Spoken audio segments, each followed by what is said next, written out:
Amigo, amiga, gwapo, gwapo. Nandito, sa Ezekiel pa rin ako. Nandito ako sa Ang Mabuting Pastor. Ito ang ipinapasabi ni Yahweh. Ako mismo ang maghahanap at mag-aalaga sa aking mga tupa.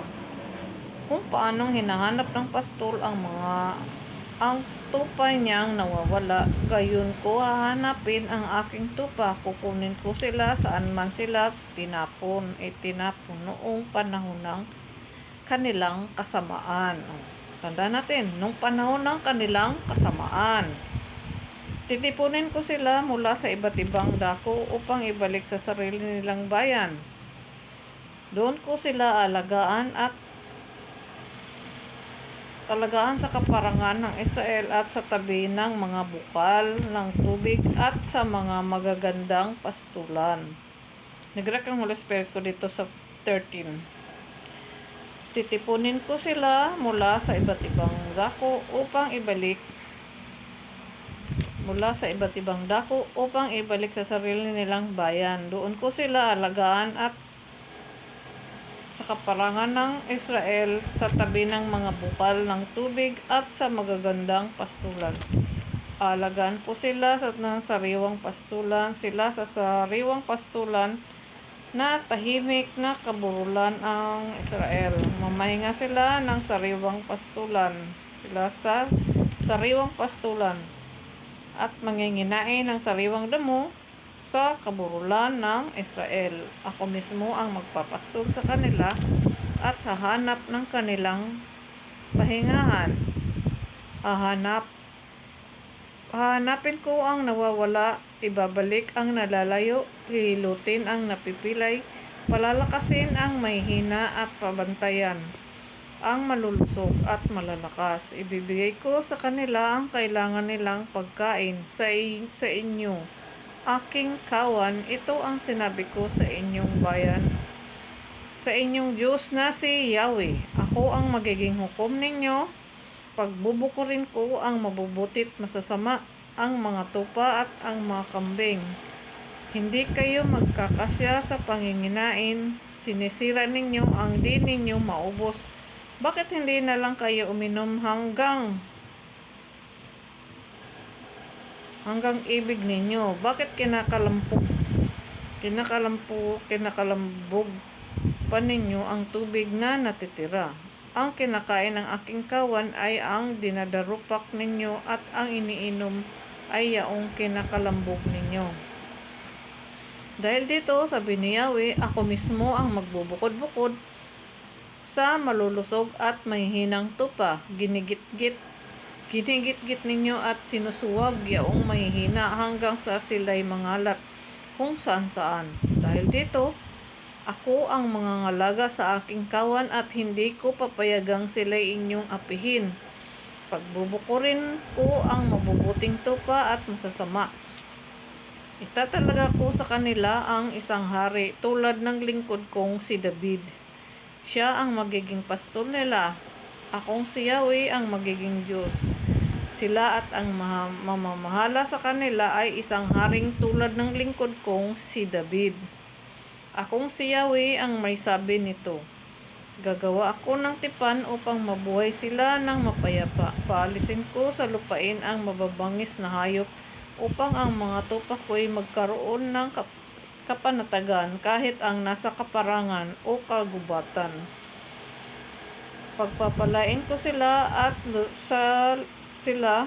ang lupain sa palibot ng burol at itinalaga nila sa akin at paulanin ko ng kapanahunan sila'y paulanan ko ng pagpapala. Ang ganda, no? Ang ganda, yes. Nag-react siya dito sa gagawa ko ng isang tipan upang mabuhay sila ng mapayapa. Paalisin ko sa lupain ang mababangis na hayop upang ang mga tupa ko'y magkaroon ng kapanatagan kahit ang nasa kaparangan o kagubatan. React siya dyan sa 25. Namumunga ang mga punong kahoy sa kabukiran, mag-aani sila ng sagana buhat sa kanilang lupain at sila'y mamumuhay doon ng panatag. At kung Mapayapa ko na sila mula sa umaalipin sa kanila, makikilala nilang ako si Yahweh. Hindi na sila lulooban ng ibang bansa ni dadaluhungin ng mababangis na hayop. Mamumuhay na sila ng matiwasay at payapa. Pag-aanihin ko sila ng sagana mula sa kanilang matabang lupain para hindi sila daranas ng gutom ni kutain ng ibang bansa. Malalaman ng lahat na ako ang nag-iingat sa Israel na aking bayan. Akong si Yahweh ang nagsabi nito, kayo ang aking mga tupa, sa aking pastulan, ako ang inyong Diyos. Ang ganda, no? Amen. Ganda ng ng Panginoon. Nag-react ka agad siya, sumagot sa akin. Ang ganda. Pag sabi ko ng na kaagad siya, oh. Ang ganda ng dito. Ito yung magiging wakas ng pag-ipunin niya, pag hiwalay-hiwalay niya yung mga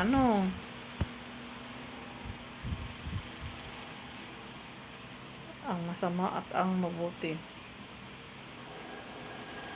Sinusuwag daw ninyo ang mga mahina, ang mahinang tupa. O, tingnan mo, nakasulat dito, oh. Siya mismo ang magbubukod-bukod ang Panginoon. Kasi siya naman talaga, sabi niya nga, maghahari na. Maghahari na siya sa pamamagitan ng nag-react siya, sabi ko pag maghahari na siya. Ito, nakasulat naman talaga dito sa doon sa maghahari na siya. Siya naman talaga ang maghahari. Pinapadala lang niya tong mensahe sa akin, di ba? Para malaman nating lahat. Kaya ang paghahari niya, kaya mag-umpisa na tayong magbalik loob sa Panginoon, magbago para sa paghahari ng Panginoon, makasama tayo doon sa kanyang ito binasa ko, ang mabuting pastor. Nandito yung mga kasagutan sa darating na panahon na pagsasaganain niya ang lahat. Sa tabi ng ilog, batis ba yun? Mamuhay silang mapayapa. Paalisin ko sa lupain ang mababangis na hayop. Ang mga hayop lang na katulad nung 4 na mukha. Anghel, tao, agila, at saka leon. Magkakasama sila doon. Yung mga mababait na klase ng hayop. Kung saan yung anghel, nandoon din yung nandoon sila sa ng Panginoon. Iisa ang nila, sama-sama silang lahat. Sa isang katauhan nandoon yung mukha ng isang cherubim, tao, leon at agila, diba? Yung mga mabubuting hayop pagsasamahin yan. Ito nakasulat. Ang tupa ko'y magkaroon ng kapanatagan. Kapanatagan kahit nang nasa kaparangan o kagubatan. Pagpapalain ko sila. Pagpapalain niya ang kanyang mga tupang mababait, mabubuti, sumusunod sa kanya. Malalaman ng lahat na ako ang nag-iingat. Siya naman talagang nag-iingat sa ating lahat. Kung tayo masunurin sa kanya, kung hindi, matitigas ang ating mga ulo. Hindi natin tumalasap ang kanyang kabutihang ibibigay sa ating, di ba? Kasaganaan. Hindi tayo maghihirap pag tayo sumusunod sa Panginoon. Tandaan natin, isa lang ang Espiritong ibiyaya niya sa atin, hindi yung marami, isa lang, bawat isa-isa. Pag tinanggap natin ang Panginoon, isa-isa tayong mayroong Espiritu. Katibayan natin yan ng tatak. Yan ang tatak na ibibigay sa atin ng Panginoon. Kailan pinasa ko lang, doon ba yun sa gawa? Saan ba yun? Isang katunayan na tinubos na tayo ni Jesus ang kanyang dugo. Kaya katunayan ang tatak na itatatak sa atin yung Espiritu. Yun ang tunay na katunayan. Tapos yung Espiritong yun, dala-dala na niya yung nakaukit na sa kanya ang at sa nakaukit, nakadikit na sa kanya ang kabutihan ng Panginoon, ang mga salita ng Panginoon. Kaya hindi na tayo magkakaisa na tayong lahat dahil sa isang espiritu, kumbaga sa isang puno, nandun na ang lahat, kumpleto na. Bawat sanga, bawat dahon, pag may nalaglag, yun, pag may namatay, yun, may mabubuhay namang muli. Ganon din yun. Yung ganon ang puno na dyan. Kung sino yung puno, yun, no? Yun ang maghahari. Ang maghahari sa atin ay ang Panginoong Kristo na nasa Kanya na ang lahat. Pinaubayan na ng Panginoong Diyos na Kanyang Ama sa Kanya. Kaya siya ang mamumuno sa atin. Siya ang tunay na maghahari sa ating lahat. Kaya nag-umpisa na siyang maghahari kung tatanggapin natin siya at susundin yung mga kautusan. Ang mga kautusan na nandito, binigay sa atin, yun ang ating susundin. Hindi yung kautusan ng tao, hindi yung gawa ng tao. Dahil ang kautusan ng Panginoon, nakasulat naman dito na yun na lang ang ating ipapatupad at susundin ng lahat. Susundin ng lahat. Hindi yung mga kautusan ng tao, mga bawal kumain ng ganito, bawal gumawa ng ganyan kasi ganito ganyan, lalo na pag mga pamahiin, kumbaga iba-ibang klaseng mga ganun. Walang ganong inuutos ang Panginoon dito sa atin. Walang mga ganun. Nakabasa na ako yung mga binigay niya sa akin, wala pa ako nakita bawal kumain ng ganito, bawal, lalo na sa bagong tipan, wala na siyang binigay mga bawal. Yun nga lang, ang pinakabawal ng niyang binigay talaga yung magparumi ka sa iyong pagkatao, gumawa ka ng karumihan, gumawa ka ng pagkakasala mo, yung hindi ka sumasamba ka talaga sa Diyos-Diyosan, yung mga ganun, yung mga, yun ang mga klaseng nagpaparumi sa tao, yung magnanakaw ka, mga ngalunya, mangkukulam ka, lahat yung mga ganoon, yung mamamatay tao, yung mga rape, yung mga addict, mga sugarol, yun, mga ganun, nangungurap, yun, alam naman natin lahat kung anong mga kasalanan, mga pinagbabawal sa atin, yun yung mga bagay na yun. Pag namumuhay yan sa ating lahat, dito, nakatira yan sa ating lahat yan, at umugat na, mahihirapan talaga tayong magbago. Kaya kailangan nating dandahanin tayo. Mag-ano tayo, pag gusto nating magbalik sa Panginoon, anong tawag dyan? Yung mag-fasting, linisin natin ang ating buong pagkatao. Kung ilang araw yung iba nagmagawa ng fasting, linisin, gulay lang kainin natin, tapos magbalik lang tayo sa Panginoon. Linisin natin ating pagkatao. Tapos, pagka na yon, nalinis na, huwag na tayong bumalik muli.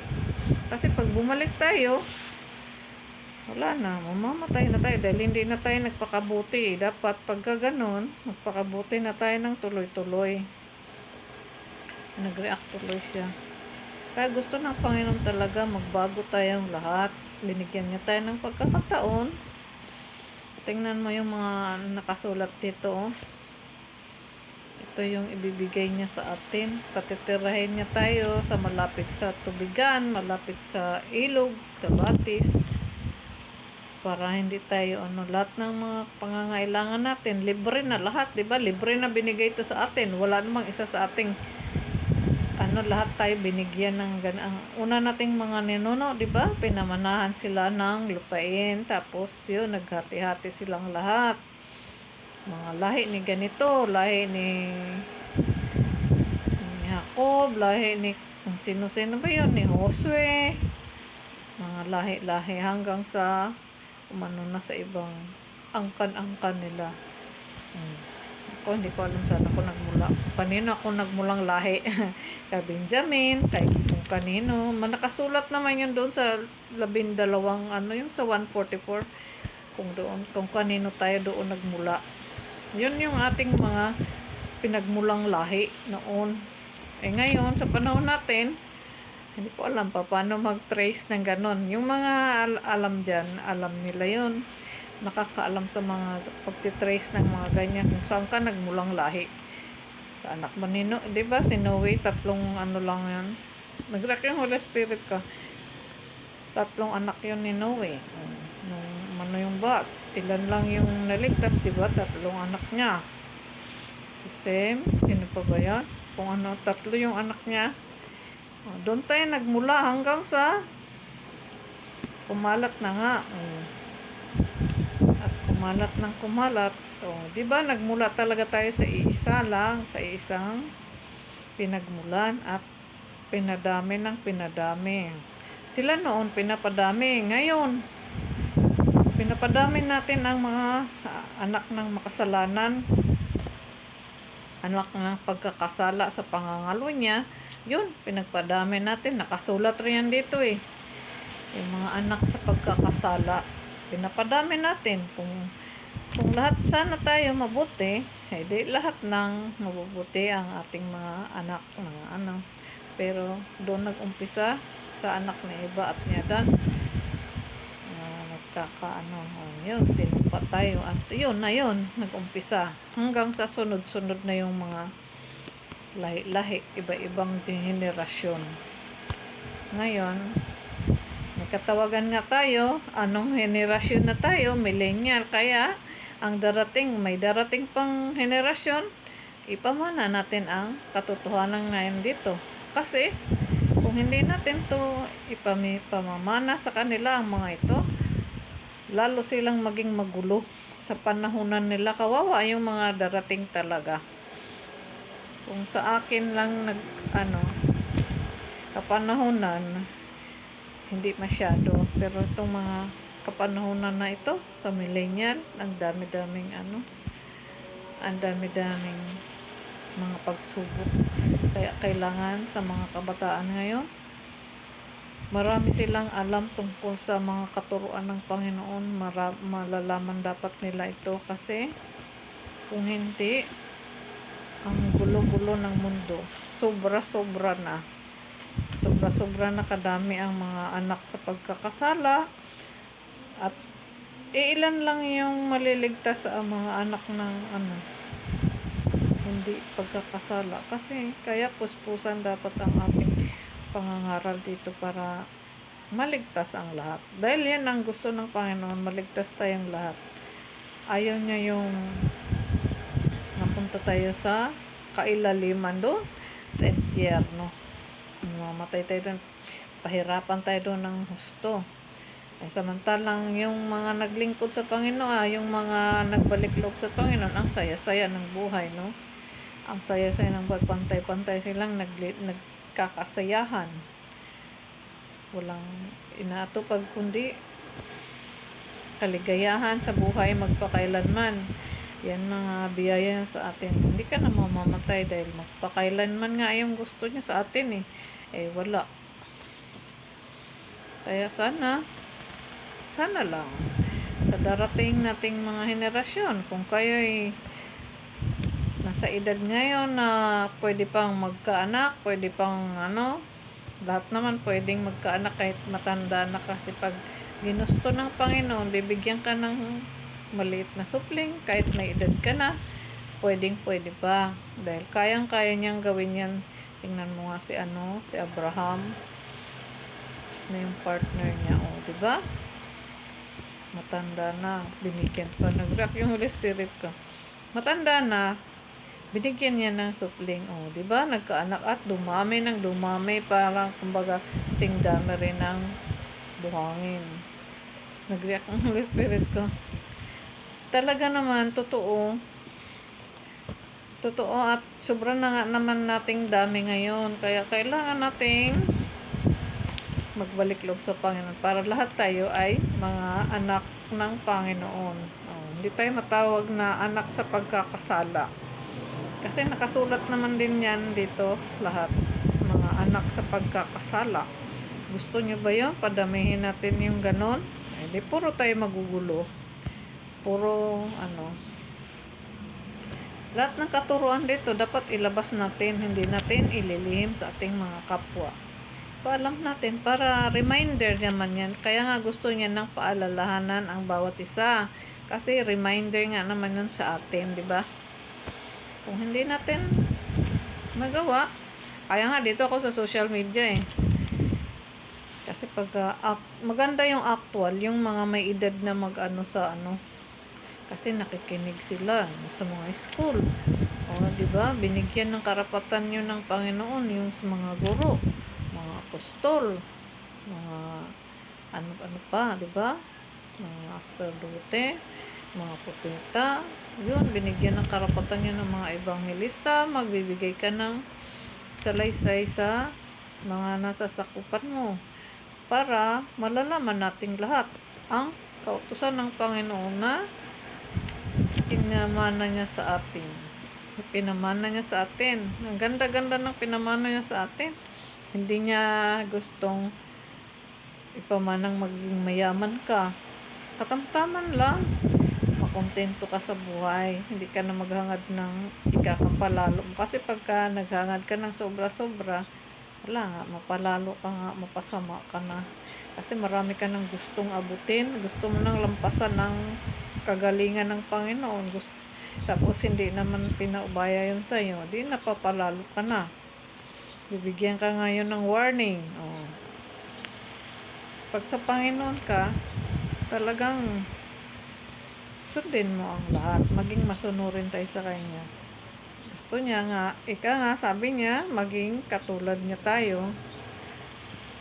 Nasaan na yan? Sa Corinto. Binigay niya sa akin. Kaya, kailan pa tayo magbago? Patapos ng malapit ng pagdating niya, tapos hindi pa, kaya puspusan tayong mangaral sa ating kapwa. Nating hadlangan. Bakit naman ninyo hinahadlangan? Para naman to sa ating lahat. Kung ayaw nyo, wag nyo na lang pakinggan, di ba? Meron naman kayong tamang kaisipan. Wag na lang kayong, wag nyo na lang harangan. Pero kung kakampi ka dun sa kabila, sa kadiliman, ay harangan mo nga. Wala na tayong magagawa. Pero sundin natin yung kautusan ng Panginoon na ikakaayos natin lahat. Dahil ito naman ang nararapat. Ipahayag natin ng ang mga ito, huwag nating itago. Kasi gusto ng Panginoon, ipahayag natin ang lahat ng to sa ating mga kapwa. Lalo na sa mga darating, di ba? Ang mga darating natin ay maging kawawa kung lalo silang magpakasala, maging palalo. Tapos hindi nila alam. Tapos nagising sila sa nagising sila sa sanlibutan nito. Oh, mga lalaki sa lalaki, babae sa babae ang lumihiral ngayon. Usong-uso yan. Usong-uso yan ngayon. Trending na trending. Yung mga kasuotan, ang dami-dami. Ang dami dapat nating baguhin. Yung mga inuutos sa atin ng Panginoon, simple lang. Para sa Kanya, simple. Sa atin, nabibigatan tayo kasi nga, nahirapan tayong sumunod dahil yung kautusan ng mundo ang ating mga sinusunod. Hindi yung nakasulat dito. Kung ito ay naipayag ng